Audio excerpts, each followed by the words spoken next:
मुझे अब भी लगता है कि हमें लौट जाना चाहिए। और जो भी सूचना हमारे पास है वो श्री राम को जाके देते हैं। यहाँ पर रह के समय व्यर्थ करना अनुचित है। इस सागर को पार करना असंभव है। श्री राम का कार्य बीच मझधार में छोड़ने से अच्छा है कि हम अपनी मृत्यु को आलिंगन कर लें, क्योंकि नर के रूप में साक्षात नारायण है वो। आप उचित कह रहे हैं ताजश्री जामवंत। अब नारायण का कोई चमत्कार ही हमें मार्ग दिखा सकता है, क्योंकि हमारी आस, हमारे हनुमान जी की भी आस छूट चुकी है। हमारे पास कोई मार्ग नहीं है। ईश्वर भी उन्हीं की सहायता करते हैं जो स्वयं अपनी सहायता करते हैं। कई युगों से मैं इस धरा पर हूं, जानता हूं कि जिस कार्य में श्री राम का नाम हो वो कार्य कभी अधूरा नहीं रह सकता। कोई ऐसी समस्या नहीं जिसका कोई हल ना हो। हमें बस श्रद्धा के दीप में आस की लौ जगाए रखनी होगी।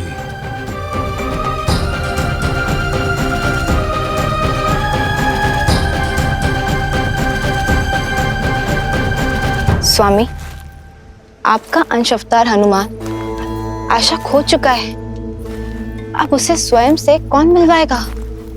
कौन उनका साक्षात्कार उनके ही बल से करवाएगा? जामवंत, क्योंकि हमारी रचाई इस लीला का सबसे अधिक बोध उन्हें ही है। जीवन और इतिहास के ज्ञान का अद्भुत समन्वय है जामवंत। वो जामवंत जो स्वयं ब्रह्मदेव के मुख से वृक्षों के राजा बनकर प्रकट हुए थे। तो श्री राम की कथा में जामवंत की और भी भूमिकाएं?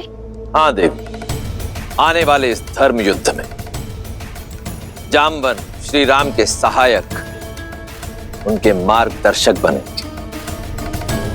पिछले कई युगों से भगवान विष्णु के राम अवतार की प्रतीक्षा में थे जामवंत। स्वयं को इस पावन उद्देश्य के लिए तत्पर कर रहे थे जामवंत। युगों से? हाँ देवी, जामवंत कोई साधारण वृक्ष नहीं, नारायण के हर रूप, हर स्वरूप के साक्षी रहे। फिर वो चाहे बराह अवतार से लेकर नरसिम्हा अवतार हो, या फिर समुद्र मंथन से लेकर वामन अवतार तक, जामवंत इन सभी घटनाओं के साक्षी रहे।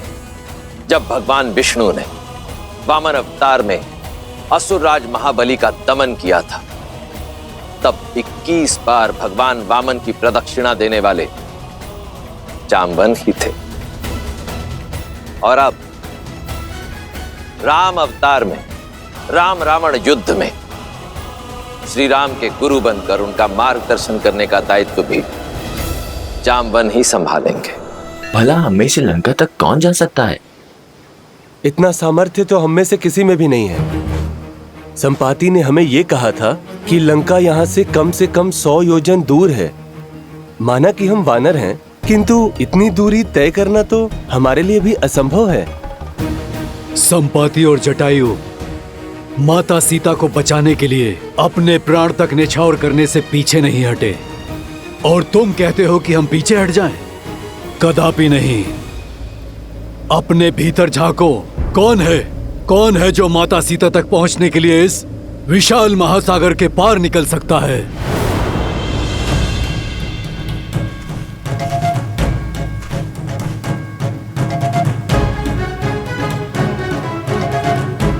जामवंत जी, मैं 20 योजन तक छलांग मार सकता हूँ। मैं 40 योजन।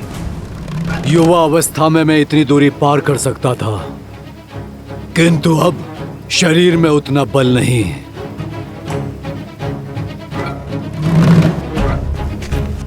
मैं करूंगा ये प्रयास।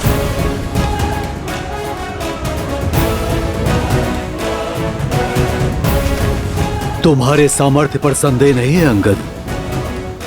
मुझे ज्ञान है कि तुम वहां तक पहुंच तो जाओगे, परंतु वहां से लौटने की शक्ति शेष नहीं बचेगी।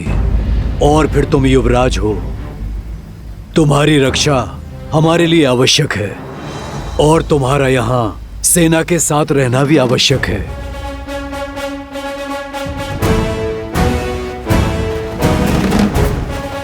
हम में से केवल एक है जो इस असंभव कार्य को संभव कर सकता है।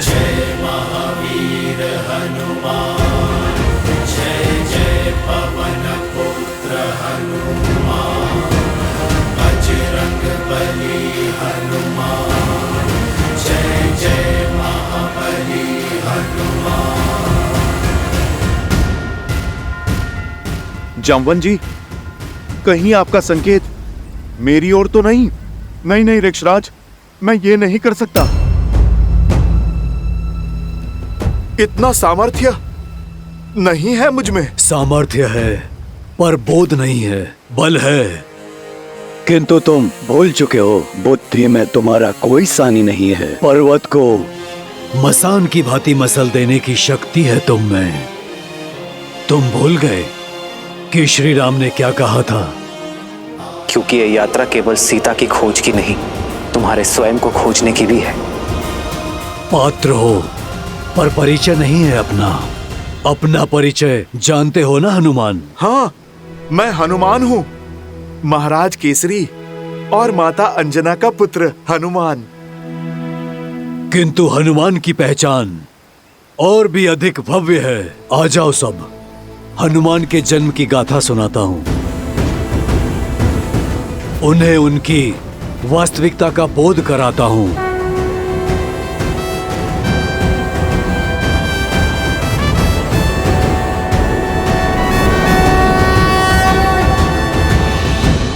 ईश्वर ने सब कुछ दे दिया, बस एक संतान नहीं दी।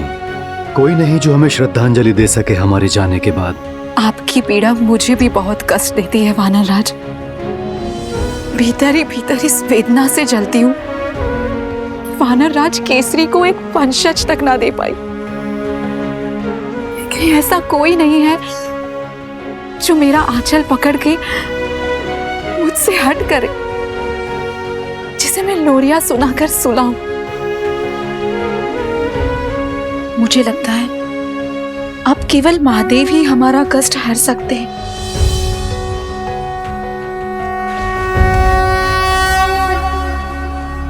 ओम नमः शिवाय। ओम नमः शिवाय।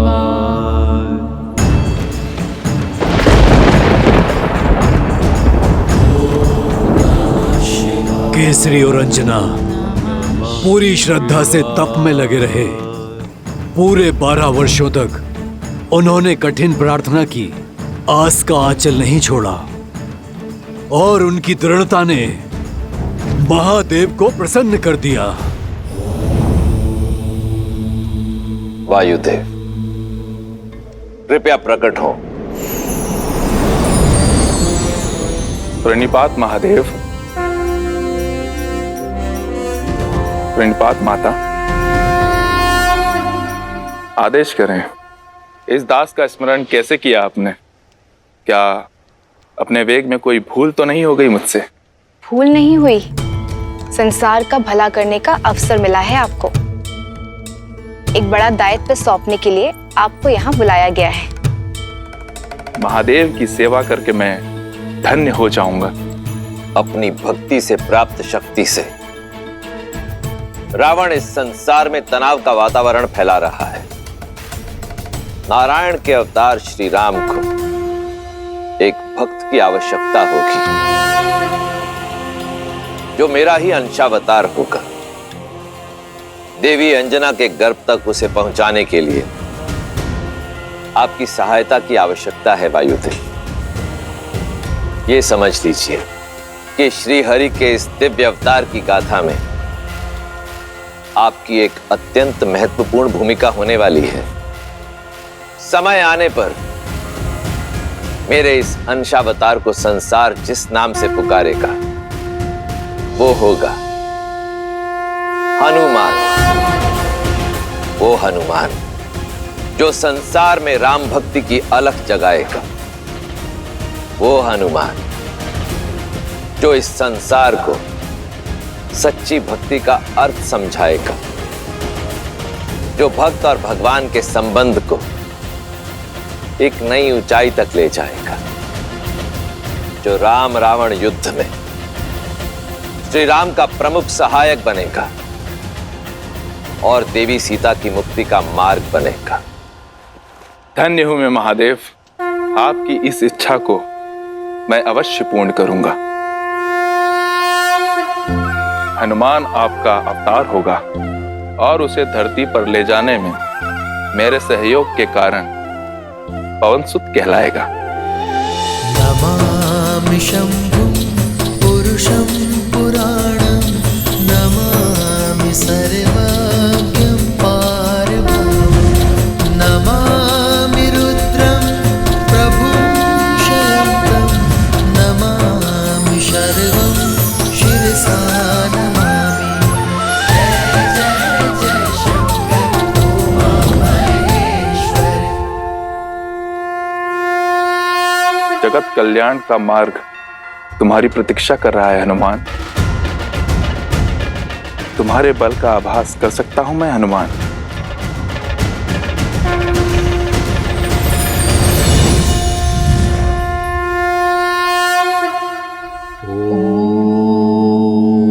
नमः शिवाय।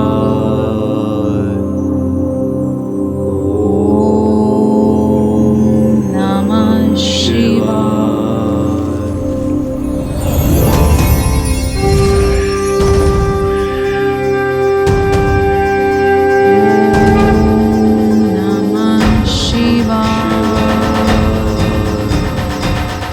रख सकता तो सदा सर्वदा तुम्हें अपने साथ ही रख लेता, किंतु महादेव का आदेश अडिग है, पास नहीं रहेगा, किंतु तुम्हारा पिता सदा तुम्हारे साथ रहेगा।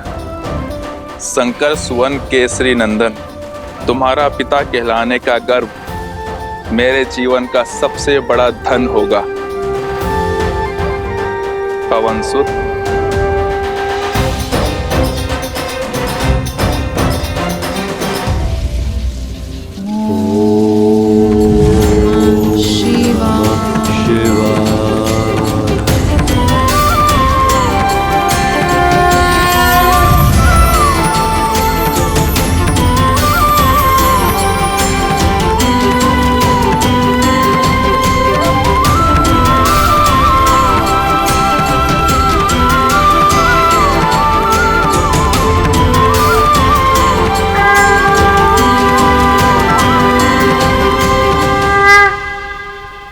तो मेरा जन्म महादेव की इच्छा से हुआ। जामवंत जी, मैं महादेव का अंश हूं। अंजनेय होने के साथ साथ पवनसुत भी हूं मैं, और मेरा जन्म प्रभु श्री राम की सेवा के लिए हुआ। इसीलिए सदा मुझे प्रभु श्री राम की प्रतीक्षा रहती थी।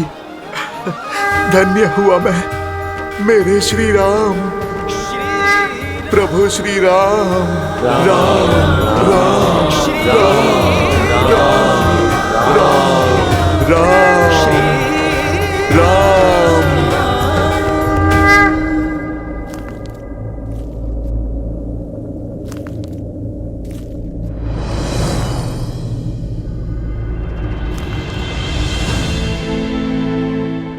चिंता ना करें मित्र, हनुमान जो दायित्व लेते हैं उसे वो अवश्य पूर्ण करते।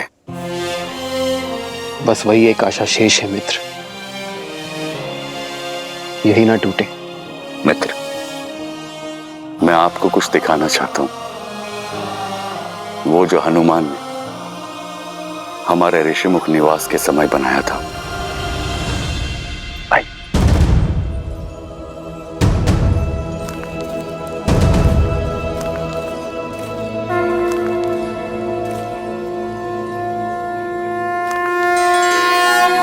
मेरी मूर्ति ये हनुमान ने बनाई है मेरे लिए?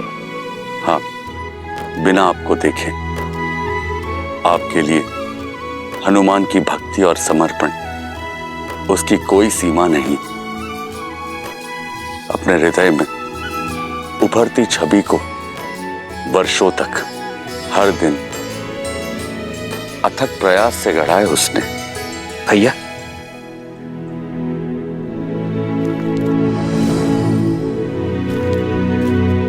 देखो लक्ष्मण, हनुमान ने मेरे लिए ये प्रतिमा बनाई है।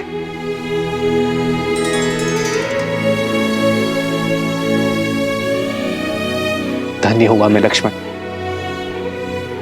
कि मेरा सहयोगी इतना स्नेह करता है मुझसे, जिसका मुझ में इतना विश्वास हो कि बिना मुझसे भेंट की, बिना मुझे देखे समर्पण से इतनी बड़ी प्रतिमा बना डाली। वो मुझे कभी निराश नहीं करेगा लक्ष्मण। उसके विश्वास ने मुझे नई आस दी है लक्ष्मण। हनुमान अवश्य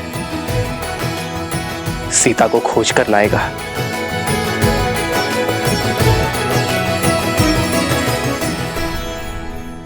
अपने जीवन का उद्देश्य तो जान गया, परंतु उसे पाने का मार्ग कैसे ढूंढूं?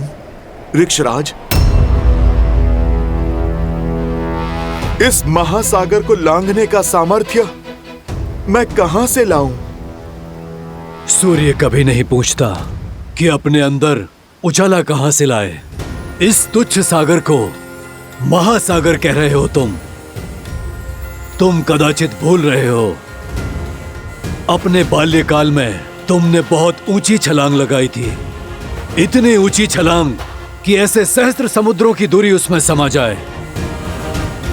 सहस्त्र योजनों की छलांग लगाई थी तुमने हनुमान। वो छलांग जिसने केसरी नंदन मारुति को हनुमान बनाया। हनुमान ज्ञान गुण सागर, जय कपीस तिहु लोक उजागर। अपने जन्म और उस असंभव छलांग की कथा सुनो हनुमान। अपना बल, सामर्थ्य और स्वयं का परिचय पा जाओगी।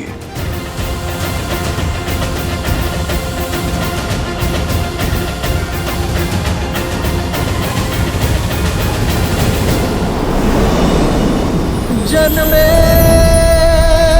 मारुति प्यारे,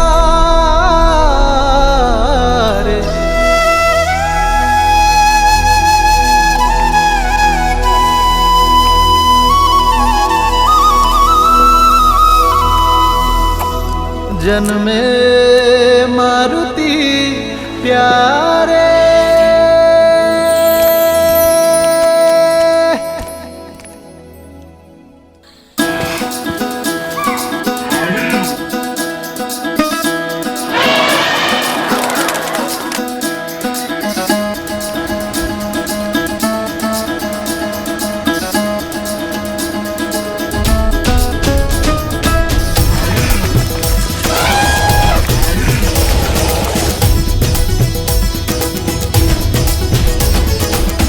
बाजत ढोल है मृदंग पखावज, झूमत मन मतवारे। मंगल पल ये आया है देखो, हर्षित वानर सारे। भोजन में पार्वती प्यारे, शुभ है आंगन द्वारे। श्री राम के हैं दुलारे। ये केवल न केसरी और अंजना का पुत्र है, वायुदेव की भेंट है हमें। मारुत का आशीष है, पवन पुत्र मारुति है, मारुति।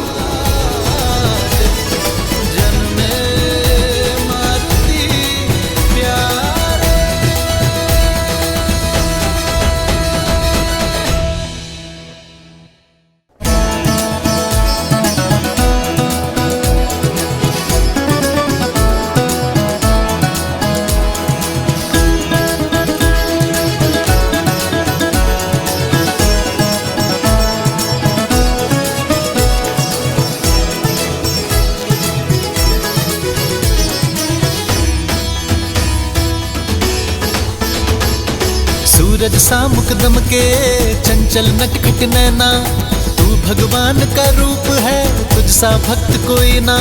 सूरज सा मुख दमके, चंचल नटखट नैना, तू भगवान का रूप है, तुझ सा भक्त कोई ना। देखो तुझे सुर नर मुनि जन जाए वारे,